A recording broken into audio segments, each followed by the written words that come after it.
Attention, vous écoutez un programme audioactif.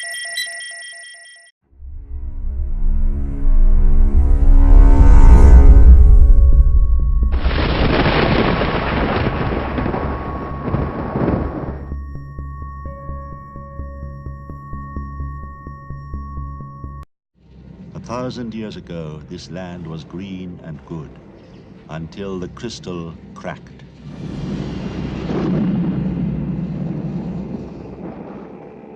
You must find the shard before the three suns meet.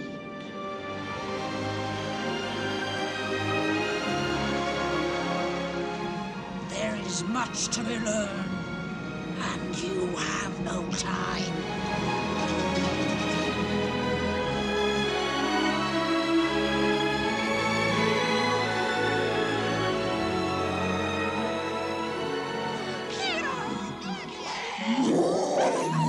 Do you know what that means, Kira? This is a piece of the Dark Crystal.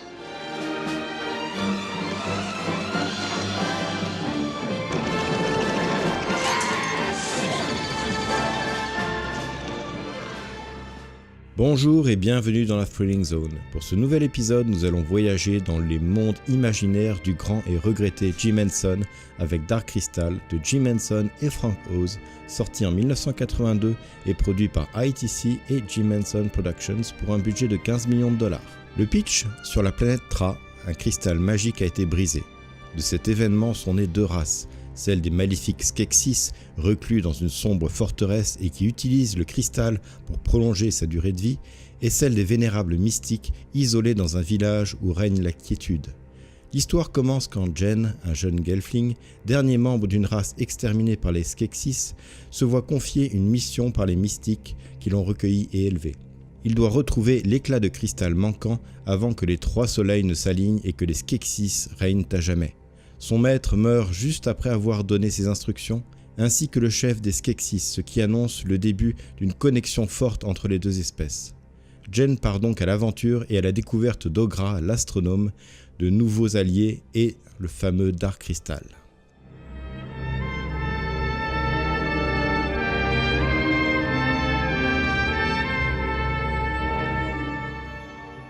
Le film est réalisé à quatre mains par Jim Henson et Frank Oz, eux-mêmes interprètes dans le film. Commençons tout d'abord par le regretté Jim Henson, né en 1936 et décédé en 1990 à l'âge de 53 ans. Il est sans doute le marionnettiste le plus connu dans le monde. En dehors de ses films, on lui doit surtout la création du Muppet Show en 1976, avec les célèbres personnages de Kermit la grenouille, Piggy la cochonne, amoureuse de Kermit. L'émission durera 5 saisons et 120 épisodes. En 1968, il travaille sur le célèbre programme pour enfants 1 rue Sésame, avant de s'orienter vers des contenus plus adultes dans le cadre du célébrissime Saturday Night Live. Il s'entoure alors des marionnettistes expérimentés dont le fameux Frank Oz. Vient ensuite le Muppet Show en 1976, qui s'arrête en 1981 avec notamment la sortie du film. Mais Jim Henson avait déjà d'autres projets en tête avec Dark Crystal, un magnifique film de fantasy. Il renouvellera l'aventure en 1986 avec Labyrinthe, produit par George Lucas. Sa société, Jim Henson's Creature Shop, collabora sur les projets comme Farscape, La Petite Boutique des Horreurs, Dr. Dolittle et Babe le Cochon. Il joue en plus le rôle de Jen le Gelfling. Passons à Frank Oz. Si vous n'avez vu Star Wars qu'en français, ça ne vous dira sans doute rien, mais pour les anglophiles, Yoda, c'est lui. D'ailleurs, le doubleur français l'imite très bien. Un talent de voix que l'on retrouve dans les Muppets où il incarne une bonne brochette de personnages. En dehors de Jim Henson et George Lucas, il est aussi pote avec John Landis pour lequel il fait des caméos dans les Blues Brothers, Le Loup-garou de Londres, Innocent Blood et Un fauteuil pour deux. Mais ce n'est pas fini, le bougre est aussi réalisateur, et quel réalisateur! Après Dark Crystal, on le retrouve aux commandes de La Petite Boutique des Horreurs, Quoi de neuf Bob avec Bill Murray et Richard Dreyfuss, In and Out avec Kevin Kline, The Score avec Robert De Niro et Dieu créa la femme avec Nicole Kidman. Il joue le rôle de Ogra. En note personnelle sur ces deux bonhommes, et pour les suivre depuis un moment, je pense que ce sont des mecs bien. Ils respirent la gentillesse et la passion du métier. Ça paraît bête, mais je tenais juste à le signaler.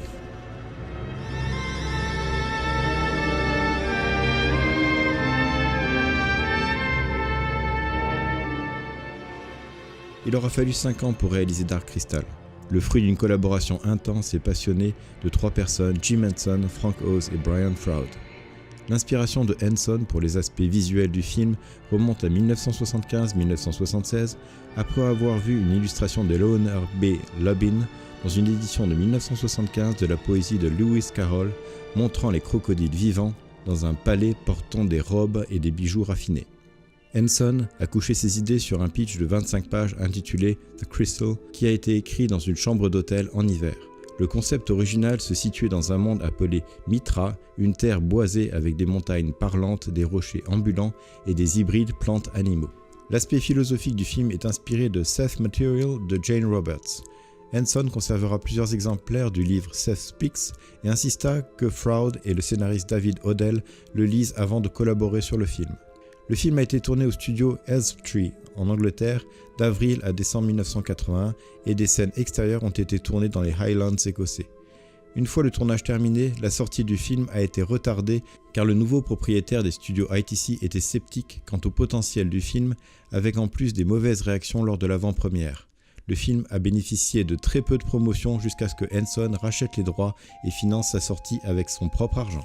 En introduction, j'ai cité 3 personnages. Le troisième, c'est Brian Froud. C'est tout naturel car vous l'aurez compris, Dark Crystal n'est pas un film comme les autres, pas un dessin animé mais bien un film de marionnettes, de décors et d'animatronique.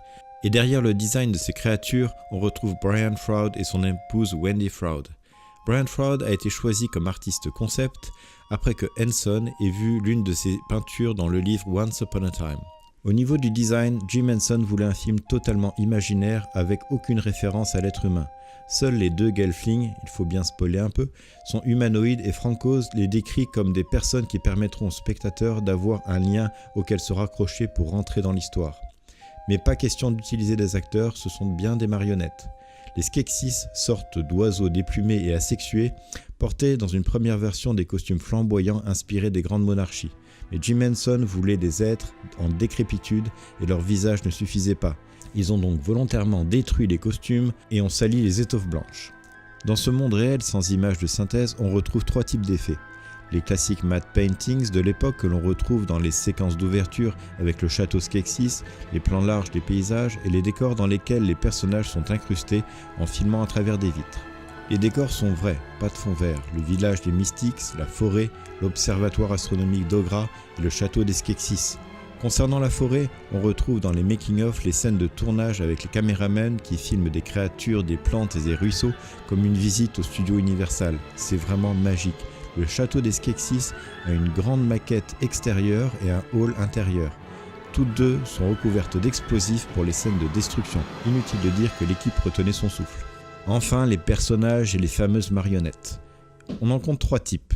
Les marionnettes articulées, ce sera le cas des Gelflings avec une tête en animatronique. Les marionnettes simples, comme Fix-Gig, la boule de poil de Kira, et les Podlings, joyeux villageois et victimes des Skeksis. En anecdote là-dessus, leur design par Brian Froud est ouvertement inspiré de la pomme de terre, car il voulait des êtres proches de la nature. Quant à la scène de la taverne et avec la musique, l'inspiration du design vient de la famille de Jim Henson. Frank Oz nous décrit une famille où règne la convivialité et composée de musiciens. Une soirée chez les Henson finissait toujours en musique. Enfin, les marionnettes en armature et animatronique, les Mystics, les Skeksis, Ogra, les Lance Riders et les Gartim, les soldats insectoïdes des Skeksis. Sous les costumes se cachent des danseurs et des gymnastes qui portent l'armature du costume et un écran de contrôle pour voir où ils se déplacent. Jim Henson a insisté pour que les acteurs puissent intégrer leurs costumes en quelques minutes seulement. Les danseurs des Mystics ont répété pendant des mois afin de rendre les déplacements des vieux sages synchrones et harmonieux. Les pauvres acteurs des Gartim ont littéralement crevé de chaud sous les grandes coques de scarabées et ceux des Lance Riders ont supporté de rester un certain temps sur leurs échasses. À sa sortie, le film avait un attrait limité auprès du public pour diverses raisons, notamment les inquiétudes des parents au sujet de sa nature sombre, la rupture drastique avec les productions habituelles familiales de Jim Henson et parce qu'il avait été éclipsé par la compétition avec Tootsie et E.T. l'extraterrestre. Il a rapporté 40 millions de dollars aux USA et est donc bénéficiaire.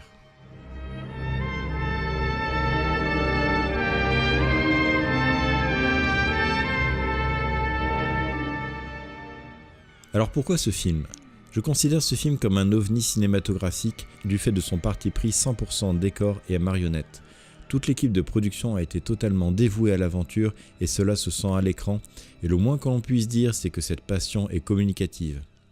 Pour quelqu'un comme moi qui s'extasie devant l'histoire sans fin, Légende ou Dracula, je suis servi. Cette cohérence totale dans la production design se sent même dans le titre avec le magnifique logo, titre Dark Crystal, qui finit de vous plonger dans ce monde magique. L'adhésion au concept n'est toutefois pas totale et je constate que mes quelques réticences à l'époque de la sortie sont toujours présentes. La première et principale, les Gelflings. Héros du film, Wendy Froud nous dit qu'il s'agit de personnages très complexes et qu'il a fallu de nombreuses propositions avant de trouver un bon équilibre. Le résultat n'est cependant pas très probant à mon goût. J'adhère totalement aux mystiques, aux Skeksis et à Ogra, mais les Gelflings ont vraiment l'air de marionnettes avec leur visage figé. D'ailleurs, à la sortie du film Hot Shots, des Zucker à Bram Zucker, je me suis dit « Oh, un Gelfling !» quand le pilote retire son masque et que son visage en a épousé la forme. La scène où l'on voit Jen assis avec ses articulations visibles ne passe pas du tout. Dans le même genre, les personnages ouvertement peluches comme Fix-Gig et les autres petites bébêtes sont trop meupettes à mon goût et ne parviennent qu'à sortir les spectateurs du film. C'est donc toujours avec un petit effort d'acceptation au début du film, sur les Gelflings notamment, que je parviens à me laisser porter. Et le résultat au final est toujours le même, quelle aventure, à tel point que j'enchaîne toujours avec une énième visionnage du making-of. Pour ceux qui souhaitent poursuivre l'aventure, nous retrouvons un large choix de publications en anglais. Le classique livre photo de la production, Dark Crystal Ultimate Visual History, le roman en hardcover avec de belles illustrations de Brian Froud, la trilogie de J.M. Lee, de beaux petits hardcovers avec illustrations également de Brian Froud, 3 cycles de comic books, Creation Myths et sa belle boîte collector que je vous conseille, The Power of the Dark Crystal et enfin Beneath the Dark Crystal. La bande originale est signée Trevor Jones, elle colle parfaitement à l'ambiance avec un côté à la fois épique et mystérieux. J'espère que je vous ai donné envie de voir ou de revoir ce film. Sachez qu'une série Netflix est en cours de développement avec Louis Leterrier aux commandes. Vous pouvez trouver le film dans tous les formats, DVD, Blu-ray et même une superbe édition Blu-ray 4K. Vous n'avez donc aucune excuse pour ne pas revoir ce film. Je vous souhaite donc un bon visionnage et à bientôt pour une nouvelle émission. Au revoir.